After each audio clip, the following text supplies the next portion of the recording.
Love is a beautiful thing. Love should be a safe place, a promise of forever. I believe that once.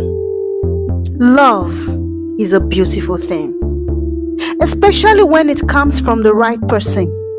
You relish every moment. You feel special. You're chosen among many. I thought I was the lucky one. He came for me and I was proud. I had been chosen by an imperfect angel. So many flaws, but I just wanted to live in the moment. He gave me his affection, his love. It was a beautiful sensation. I don't want to wake up if this was all a dream. And then he popped the question. And yes, I said I do. It was a new beginning. It wasn't a dream. This was my reality. I was in love. I was taken. A new beginning. Just 1 year. In just 1 year, everything changed. Darkness came. I was heavily pregnant, so close to delivery, and yet I became nothing to the husband of my youth.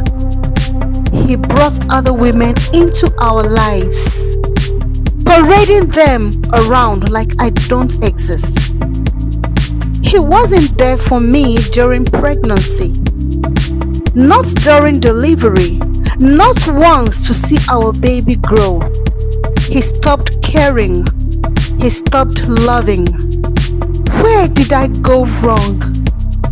What did I do to deserve this? My voice silenced, my strength gone. He was out there, sleeping with other women. And then he brought them home, to our home.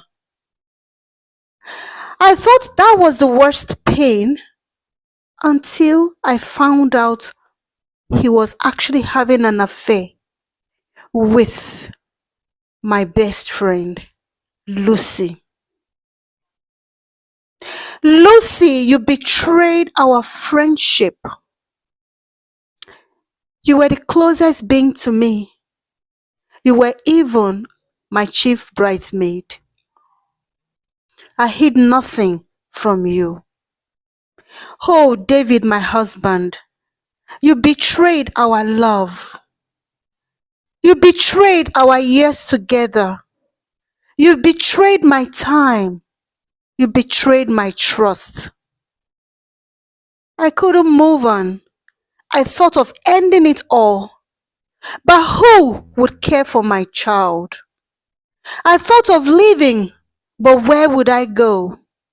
I became a shadow of myself, invisible. Even I couldn't recognize me. What have I become? Where did I get it so wrong? He brought other women into our home while I was pregnant, betrayed by my own husband and my best friend. He cheated while I carried his child with my best friend, even after I delivered our baby. Oh, the ultimate betrayal broke me. One day, lost in thought, walking aimlessly, lifeless, I didn't care where I was going. And then I met her, a woman of quiet strength and sharp intelligence.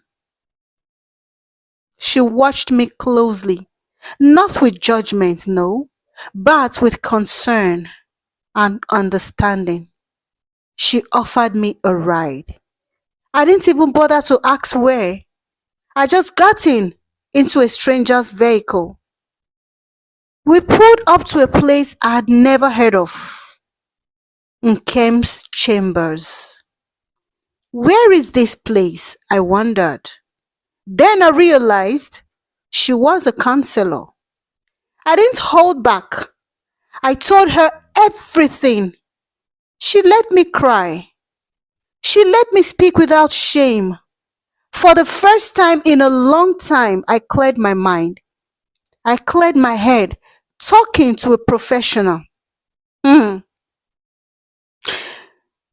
that was the best decision I made. She told me something I never expected. She said I had to forgive myself first. At first, I couldn't believe it. What was she talking about? How could I forgive myself after all this pain? What was she talking about? I am the one, I am the victim. Forgive myself, really? But then she showed me I had been blaming myself for too long. And then truly I realized she was very right. I had been living in David's shadow, letting his choices poison my peace. I was the one hurting myself the most. So I stood up. I fought back depression, shame, and low self worth. I found myself again. And then something changed. I forgave him. Oh no, not for him, but for me. For my peace, my sanity, my happiness. David noticed this change and he came crawling back, surprised at the woman had become. But this time, I held the power. I set the terms. I won my life back.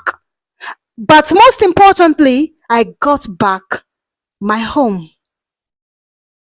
I became powerful and I got back all that I've lost. I learned to let go, not for anyone else, but for myself.